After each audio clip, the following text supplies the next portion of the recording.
우리 방송을 통해서 함께 예배하시는 분들 사랑하고 축복합니다. 오늘이 2021년도 마지막 주일 예배입니다. 시간이 얼마나 금방 가는지 모르겠어요. 엊그저께 송구 영신 예배 드린 것 같은데 벌써 마지막 주일 예배를 드리고 있습니다. 이렇게 빨리 지나간 1년을 돌아보게 되면 참 힘들고 어려운 일도 있었지만 그래도 하나님의 은혜가 있었기 때문에 우리가 한 해를 잘 마무리할 수 있지 않나라는 생각을 해봅니다. 그래서 하나님께 감사하죠. 여러분, 하나님의 은혜를 생각하며 또 베풀어 주신 그 은혜를 기억하며 더욱더 감사함으로 올해를 보내고 내년을 맞이하는 그런 성도가 되시기를 주의 이름으로 부탁을 드리겠습니다. 요즘 경제적으로 참 어렵잖아요. 집사님 부부가 계신데 이 여자 집사님이 옷을 사는 거, 옷 쇼핑하는 걸 너무 좋아하시는 분이에요. 그래서 그냥 홈쇼핑도 옷을 사고 가게에서도 옷을 사고 옷 사는 걸 너무 좋아해요. 근데 하루는 남편 집사님이 불렀어요. 여보, 올해 너무 경제적으로 힘들고 어려운데 올해 연말에는 좀 옷을 좀 안 샀으면 좋겠어. 좀 있는 옷 가지고 지내고 경계가 좀 풀리고 재정적으로 좀 좋아지면 그때 당신 사고 싶은 옷을 사. 제발 올해만큼은 옷 사지 말고 그냥 지나가자. 여보 알았어, 걱정하지 마. 그리고 이제 시간이 지나서 크리스마스가 돼서 크리스마스 예배를 드리러 갑니다. 남편 집사님이 이제 예배 드리러 가기 위해서 준비하고 밖에 나가서 기다리고 있는데 아내 집사님이 딱 나오는데 처음 보는 옷을 입고 나오는 거예요. 너무 새 옷이야. 그래서 갑자기 화가 나는 거예요. 아니 여보, 내가 그렇게 부탁했잖아. 올해 연말에는 좀 옷 좀 사지 말라고. 아니 그런데 이렇게 옷을 사가지고 오면 어떡해? 그때 아내가 개면쩍게 이렇게 이야기해요. 여보, 나도 안 살려고 그랬는데 근데 이렇게 지나가다 보니까 이 마귀가 나를 자꾸 유혹해가지고 내가 그 유혹을 이기지 못했어. 아니 백화점을 가는데 마귀가 사모님 이 옷 한번 입어봐요 그러는데 내가 그걸 이길 수가 없었어. 그래서 남편 집사님이 여보, 그때 목사님이 말씀하셨잖아. 마귀와 사탄 유혹하면 예수님처럼 사탄아 물러가라 그렇게 외치라고. 아니 그렇게 배워놓고 그걸 유혹에 넘어가면 어떡해? 여보, 나도 외쳤지. 나도 외쳤어. 아니 근데 그 옷을 사가지고 와? 아니 나도 마귀가 이 옷 입어보세요 그래가지고 내가 외쳤어. 사탄아 물러가라. 사탄아 뒤로 물러가라. 그랬더니 사탄이 뒤에서 이렇게 얘기하는 거야. 사모님 뒤에서 보니까 그 옷이 더 예뻐요. 그래서 제가 그냥 그 옷 살 수밖에 없었어 그래요. 여러분, 사탄이 우리를 유혹하죠. 마귀가 유혹합니다. 이걸 우리가 이겨야 되는데 이기기가 쉽나요? 쉽지 않아요. 왜 쉽지 않은지 아세요? 왜 사탄이 유혹하고 마귀가 유혹해도 이게 유혹인지 알면서도 왜 이겨내지 못하는지 아세요? 내 힘으로 이기려고 하니까 그래요. 그 유혹도 그 어려움도 내 힘으로 하려고 하니까 안 되는 거예요. 여러분, 하나님의 은혜를 가지고 하나님의 능력으로 이기는 겁니다. 사탄도 마귀도 유혹도 내 힘으로 하는 것이 아니라 하나님의 은혜로, 하나님의 힘으로 우리가 외치고 선포할 때 능히 유혹을 이기는 힘이 하늘로부터 내려올 줄 믿습니다. 우리 하나님의 은혜를 가슴에 깊이 새기며 여러분, 올해 열심히 사셨지만 또 내년도 살아야 되잖아요. 내 힘으로 사는 것이 아니라 하나님의 힘으로, 하나님의 은혜로 한 해를 잘 사는 그런 성도가 되시기를 주의 이름으로 축원합니다. 오늘 본문의 말씀은요, 엘리야에 대한 이야기입니다. 엘리야가요, 갈멜산에서 바알 선지자, 아세라 선지자, 그 선지자들을 다 죽여버렸어요. 능력 대결을 해가지고 하늘에서 불이 내려와서 자기가 제사한 그 제단의 제물이 다 타고 그것 때문에 힘을 얻어가지고 바알 선지자들 기손 시내에서 다 죽여버렸어요. 1대 450로 싸워가지고 어마어마한 승리를 거둔 겁니다. 이 엘리야 대단한 사람입니다. 용맹하고요, 당차고요, 정말 당당한 사람이 엘리야. 그런데 엘리야에게 어떤 이야기가 들리냐면 이 바알 선지자들이 엘리야에 의해서 다 죽임당했다는 소식을 들은 아합 왕과 이사벨 여왕이 화가 나서 그래? 우리 선지자를 네가 죽였어? 그럼 나도 우리 선지자가 죽은 것처럼 너를 죽이겠다. 이렇게 이야기해요. 그 아합 왕이 이사야를 죽이겠다는 이야기가 이사야 귀에 딱 들립니다. 갑자기 그 얘기를 들었더니요, 이사야가 무서워요. 겁나요. 죽음이 두려워요. 그래서 그 길로 그냥 도망가는 거예요. 광야로 도망갑니다. 그 이사벨의 공격, 아합 왕의 공격을 펴서 막 도망가요. 도망 다니느라 먹지도 제대로 먹지 못해요. 씻지도 못해요. 입지도 못해요. 얼마나 고생스러운지 몰라요. 너무 힘들어가지고 지쳐있을 때 노뎀나무 한 그루를 발견하고 그 아래 앉습니다. 그래서 자기의 신세를 한탄하면서 하나님, 나 정말 살기 싫어요. 죽여주세요 라고 한탄하는 게 오늘 본문의 배경입니다. 여러분, 이 본문의 배경을 통해 가지고 하나님의 은혜를 좀 한번 깊이 생각하는 시간이 되었으면 좋겠습니다. 본문을 좀 더 깊이 보겠습니다. 오늘 이 본문을 보게 되면 노뎀나무 아래에서 이 엘리야 선지자가 뭐라고 이야기합니까? 지금 내 생명을 취하여 주시옵소서. 하나님, 나 살기 싫어요. 나 죽고 싶어요. 제 생명을 거두어 가세요. 이렇게 이야기하는 거예요. 이 모습을 가만히 상상해 보세요. 얼마 전에 바알 선지자, 아세라 선지자와 싸웠던 그 당당함, 그 용맹함은 다 사라지고 지금 너무 초라한, 너무 별 볼 일 없는 사람이 돼서 자기 신세를 한탄하고 하나님, 저 살기 싫어요. 너무 힘들어요. 이렇게 이야기하는 이 엘리야를 보세요. 여러분, 엘리야가 왜 이렇게 나약해지고 좌절하고 실망합니까? 다른 건 아니에요.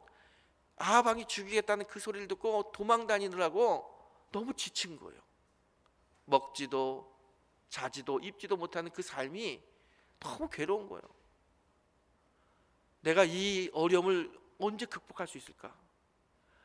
주변의 상황을 돌아보면 이 상황이 쉽게 끝날 것 같지 않아요. 점점 더 어려울 것 같아요. 그래서 좌절하죠.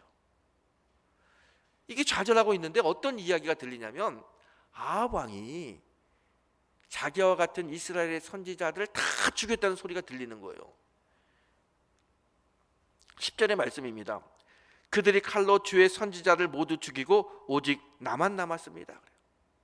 이 엘리야가 모든 선지자들이 아합 왕의 손에 다 죽고 자기 혼자 남았다는 이야기를 듣습니다. 나 혼자 남았어?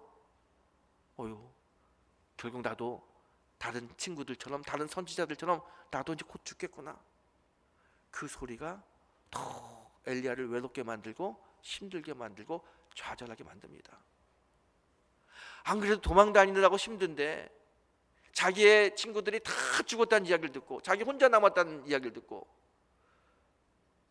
그러면서도 사방을 살펴보면 이 어려움이 끝날 것 같지도 않고 자기의 마음이 다 무너지는 거예요.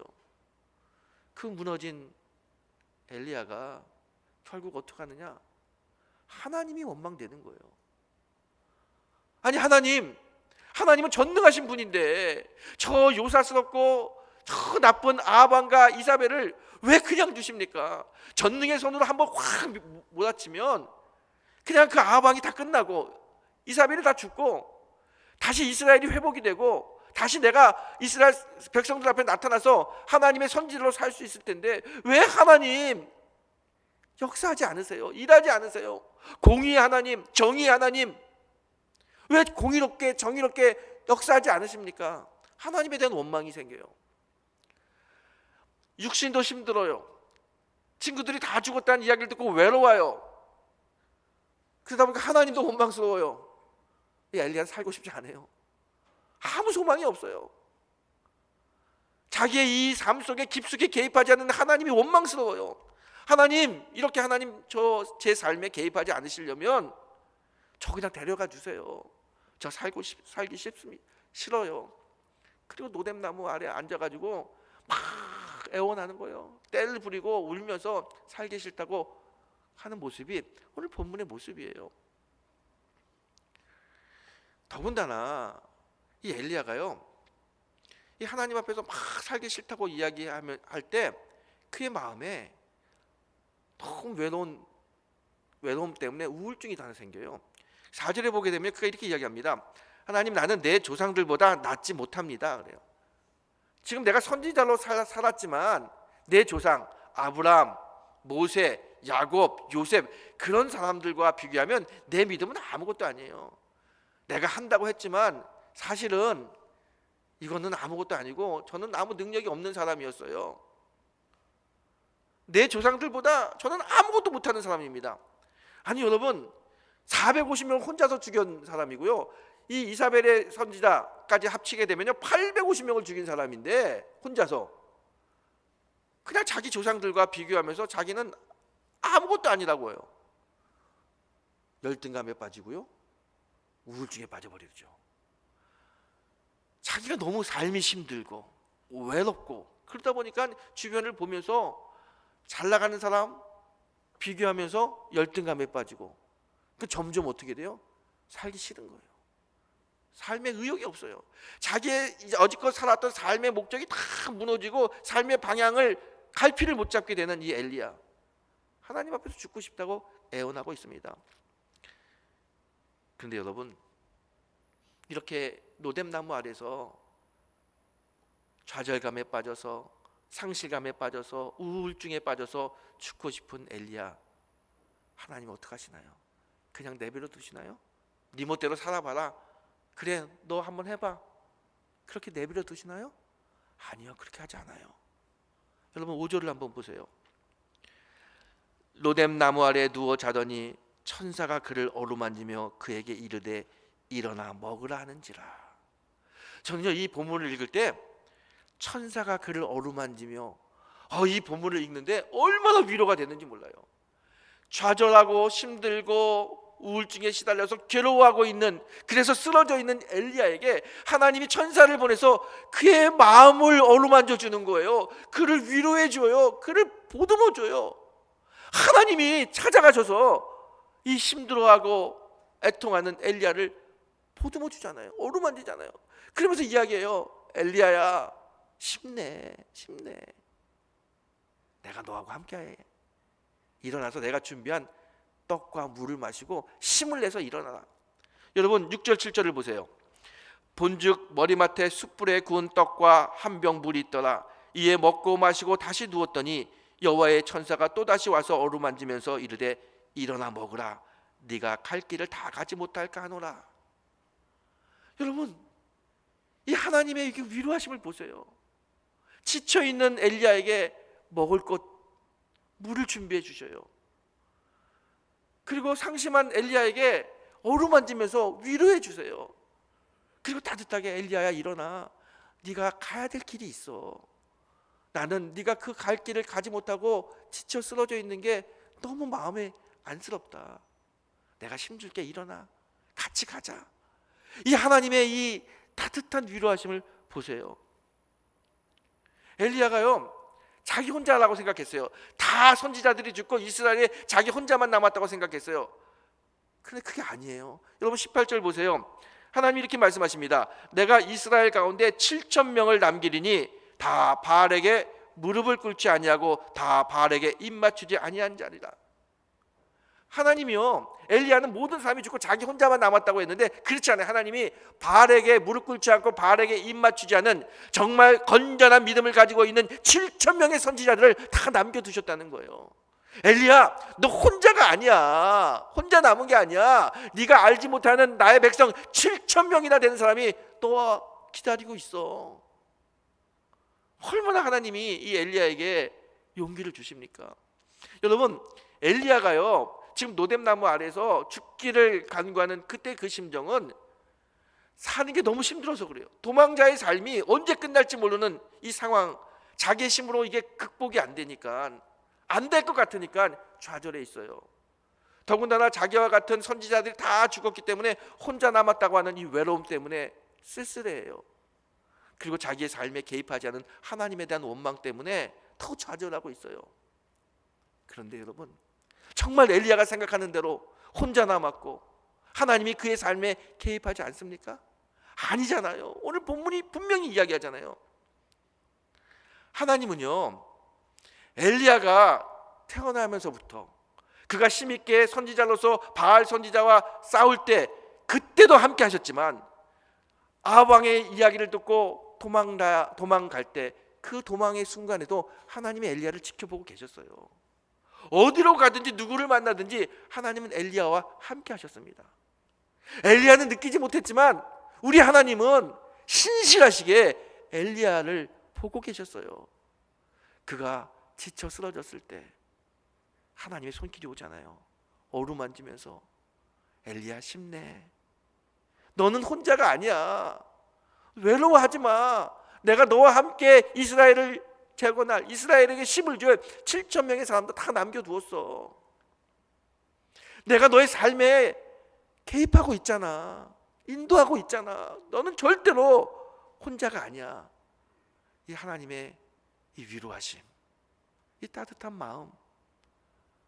엘리야가요, 이 하나님의 이 위로하심과 이 말씀을 듣고 다시 힘을 내서 호렙산으로 가요.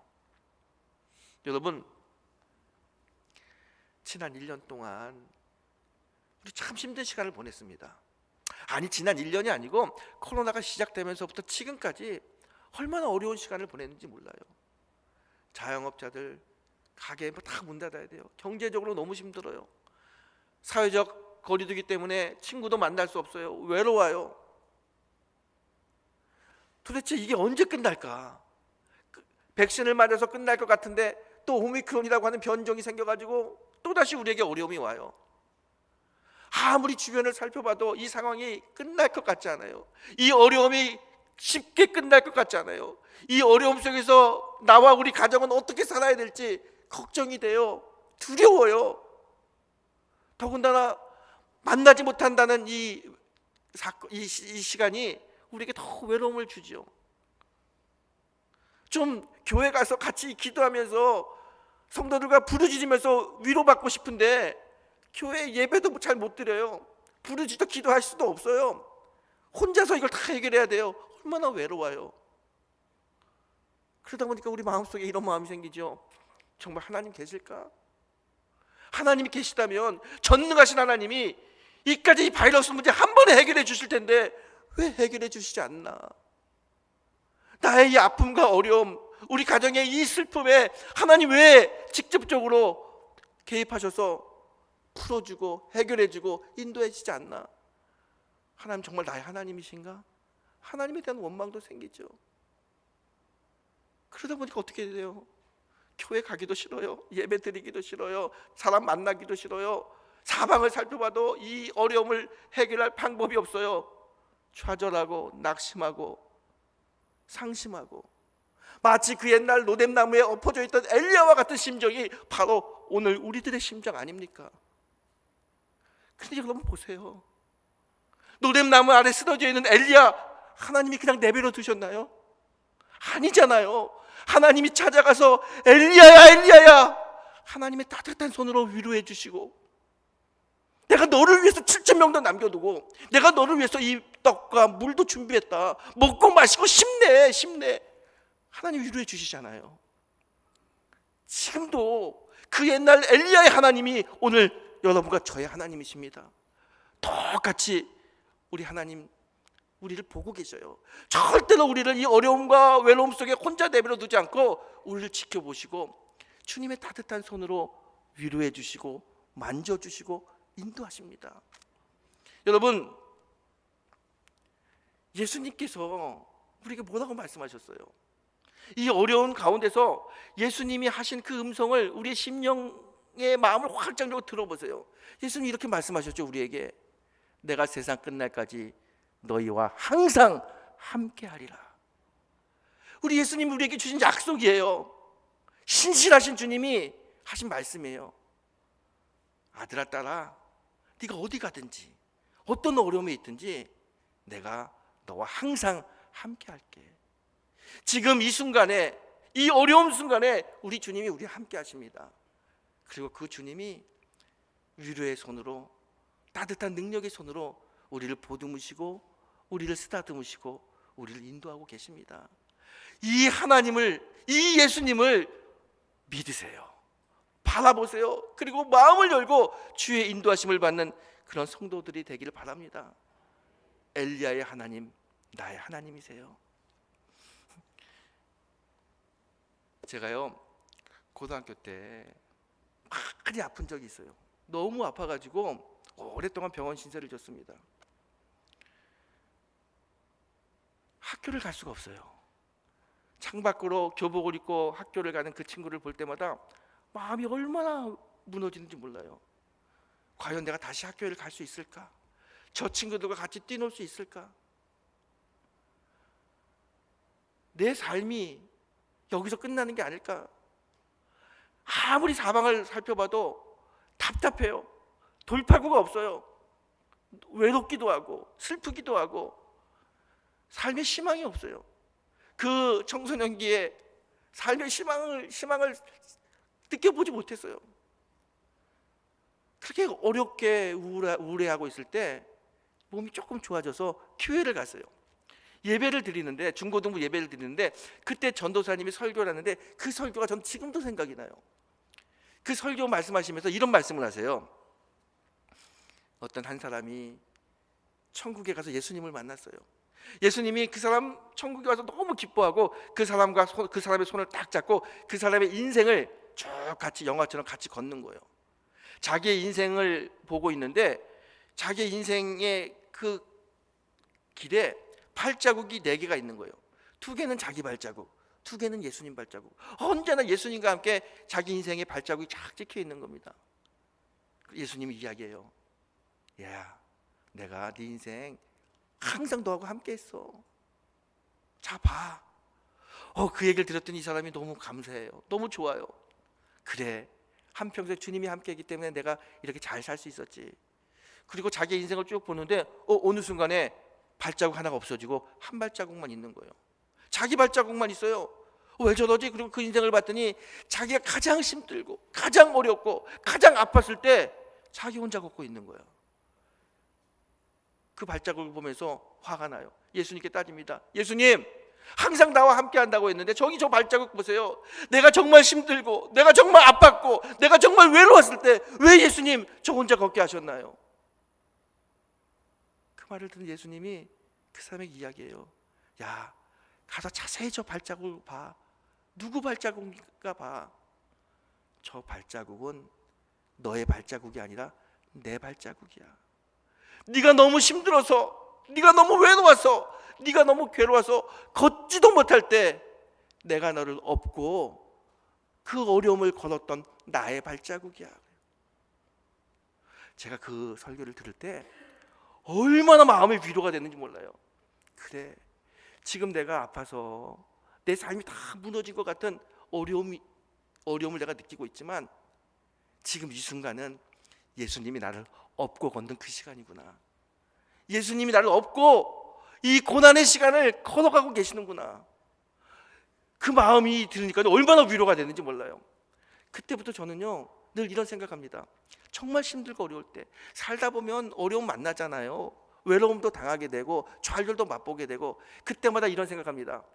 예수님, 지금 저 업고 계시죠? 저 놓지 마세요. 저 떨어뜨리지 마세요. 그리고 저 꼭 붙잡고 이 어려움 잘 지나가 주세요.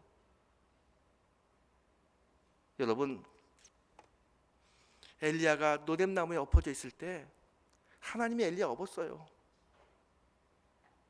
지금 이 어려운 시간 우리가 엎어져서 눈물을 흘리고 괴로워하는 이 순간에 하나님 우리 업고 계셔요.